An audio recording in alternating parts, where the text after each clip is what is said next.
ಬಹುಮತದಿಂದ ಪೂರ್ವ ತೋರಿಸಿ ಎಲ್ಲರೂ ಇದು ಪಶ್ಚಿಮ ಅಂದ್ರೆ ಪಶ್ಚಿಮ ಅನ್ನುವಂಥ ಪರಿಸ್ಥಿತಿ ಇವತ್ತು ಬಂದು ನಿಂತದ್ದು. ಇದು ಆಗಬಾರ್ದಾಗಿತ್ತು, ಆಗ್ಯದ.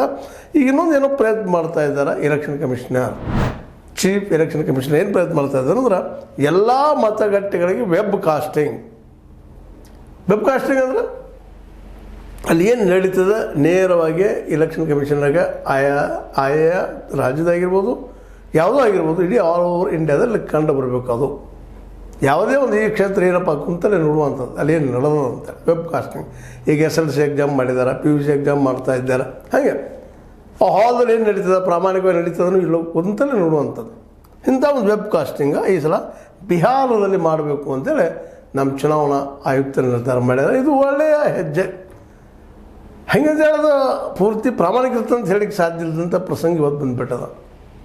ಮತ್ತು ಇನ್ನೊಂದು ಮಾತನ್ನು, ಮತ್ತೊಂದು ಕಾನೂನು, ಹೌದು ರೀ, ಇಲೆಕ್ಷನ್ ಆಗಿದ್ದ ಘಟನೆಗಳ ಅಲ್ಲಿದೇನು ಸಿಚುವೇಷನ್ನು, ಅಲ್ಲಿಯ CCTV ಅಥವಾ 17C ಫಾರ್ಮ ಎಲ್ಲ ಕೇಳಿದಾಗ ಕೊಡುವಂಥದ್ದು ಬರಬೇಕಾಗ್ಯದ.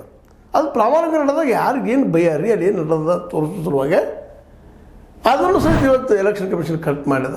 ಕೊಡ್ತೀನಿ ಅಂತ ಹೇಳ್ತಾ ಇದ್ದಾರೆ. ಇವತ್ತು ರಾಹುಲ್ ಗಾಂಧಿ ಅವ್ರು ಬೆನ್ನತ್ತಿದ್ದಾರೆ. ಅದಕ್ಕೆ ಇದು ಒಂದು ದೊಡ್ಡ ಹೋರಾಟ. ರಾಹುಲ್ ಗಾಂಧಿ ಅವರು ಹಿಂದಿನ ಸರ್ಕಾರ ತಪ್ಪು ಮಾಡಿದನೋ ಒಪ್ಪು ಮಾಡಿದನೋ ಬೇರೆ ವಿಷಯ. ಬಟ್ ಇವತ್ತು ಹಿಂದಿನ ಸರ್ಕಾರದಾಗ ಇವರು ಇರಲಿಲ್ಲ. ಇಂದಿರಾ ಗಾಂಧಿ ಅವರಿದ್ದರು, ಅವ್ರ ಮಗ ರಾಜೀವ್ ಗಾಂಧಿ ಅವರಿದ್ದರು. ಅವ್ರು ನಾವು ಬೇಕಂತ ಎಲೆಕ್ಷನ್ ಮಾಡ್ಕೊಂಡು ಬಂದರು ಅಂತ BJPಗೆ ಆರೋಪ ಮಾಡ್ತಾರೆ. ಅದು ಸುಳ್ಳೂ ಅಲ್ಲ, ಸತ್ಯನ.